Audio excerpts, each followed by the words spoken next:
Hello and welcome to bettingnews.boilsports.com. I'm Leon Blanche and I'm delighted to be joined by our entertainment spokesperson Nicola McGeady. Good afternoon, Nicola. Hi, Leon. Nicola, the X Factor has certainly caught everyone's imagination, and we're going to start off with maybe the first mentor to be voted out of this year's competition. Simon at the moment has the least amount of acts still remaining in the competition with Bella Amie and One Direction, but he's not favoured to go first. No, he's still got his boy band One Direction, and I think that's where he's putting all his money. And I think they could well win it. They're 3-1 to win it, and I definitely think they're going to be in the final. Louis is the one in danger. He's 4-6 to be first manager out.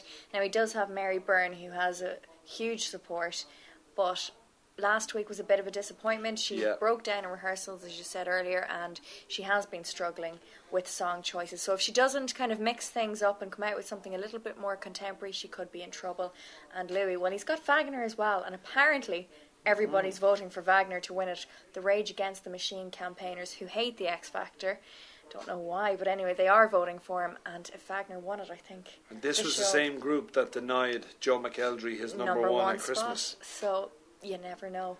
And now, Nicola, obviously next week's elimination will be very interesting indeed. You've already mentioned Wagner. I think he might be safe because of this campaign against the X Factor, which is obviously about singing. He hasn't got a note in his head, but if they want to go against what the show stands for, he might have a chance of staying. Looking at the rest of them, Bella Amie, in my eyes, were a little bit disappointing last week. They wouldn't listen to their mentor, Simon Cowell. They picked their own song, and I thought it was a pretty average performance. Yeah, I agree. They're in trouble, Bella Amie, definitely. The girls seem to be not getting on as well over who gets to sing what lines. They haven't got Simon there to help them out, really. They don't want to hear what Simon has to say. And historically, girl bands never go far in the X Factor. So they're going to be in trouble, and I wouldn't be surprised to see them go at 7-4. Finally, Nicola, we're going to have a look at the overall competition. A long way to go, as we all know. It goes right into December. But there's no doubt about it, the star performer of the entire competition so far has been Matt Cardle. I think, having listened to his rendition of the Britney Spears classic, I actually can't even remember how she sung it. All that's in my mind now is his way that he made that song his own. I thought it was a very risky choice beforehand because everyone knew the Britney Spears song, but this lad can do anything.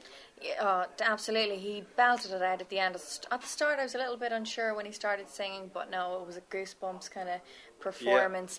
Now, there is a few other stars in the competition, there's no doubt. Rebecca, the Scouser, she's just fantastic as well. Really unique voice. But it does look like it's going to be between Matt Cardle and One Direction. It's very close. Matt Cardle is now the favourite at 6-4, but the odds keep changing every week. And there was a couple of other performers that I have to just give a slight mention to, and one that has impressed me a little bit, having been almost the public hate figure, Katie Weisel.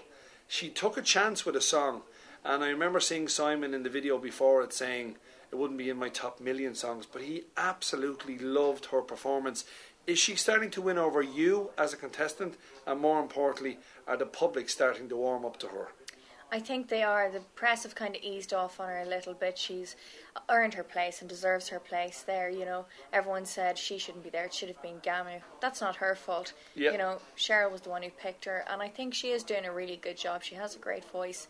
I was a little bit brainwashed by the publicity that she was getting, and I think the public can't stop believing that. I don't think she'll win it. Not enough people like her.